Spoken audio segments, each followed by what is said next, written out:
Yani miayusho sana ndezi tu. Yani msela hawa tukwakuta hawa na watoa firigisi na choma zinakuwa mshikaki. Kwani vipi? Oya, ujue miayusho sana mwanangu. Yani miayusho sana, una maneno sana afu unakuwa kama ndezi tu. Yani unaongea sana kwa vitendo, hamna kitu mwanangu wewe. Nimesikaji hapo? Mbezi au ndezi mshikaji? Oya, ndezi au mbezi? Unajua mwanangu wewe miayusho. Oya, na copy na paste kama vipi ndezi mwenyewe. Chukua hiyo, kumbe umesikia boya wewe. Oya, unaijua hiyo? Mwanangu, yani mwanamke akopeshwe hela, akikopeshwa ujue basi hairudi. Chukua hiyo, kama hauna basi itie mfukoni ikae, ili siku nyingine utaniuliza. Unajua nini?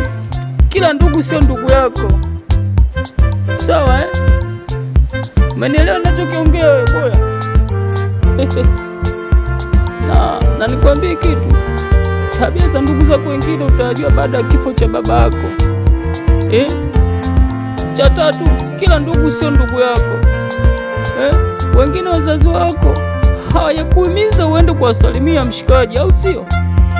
Mimi nikwambie kitu kingine, hakuna mtu mwenye mademu wengi akafanikiwa mshikaji, au sio? Sasa nikwambie kitu kingine, huwezi kumtosheleza kila mtu bwana, sababu kila mtu ana mtazamo wake ambao wewe huwezi kufikia mwanangu. Ishi maisha yako mshikaji, au vipi? Hakuna atakaye kukumbuka kama una hela mshikaji. Watu wanapiga picha nyingi sana na wewe wakati upo hai. Ukifariki hakuna anayejali wala kuziposti, au sio mshikaji wangu? Nikwambia kitu mwanangu, mwanamke apewe siri, akipewa siri basi anaivujisha kama bomba bovu. Wewe mshikaji, nakupa ya utu uzima, usiposhika basi aachie aondoke. Umeelewa hiyo? Twende tu mwanangu. Wewe nyamaza tu, lakini mimi nakukaanga leo mwanangu. Oya, ongea basi. Hapo ujue duniani hakuna kitu cha bure. Kila unachotaka lazima ukitolee kitu mwanangu. Sio kitu vipi? Utajua mwenyewe.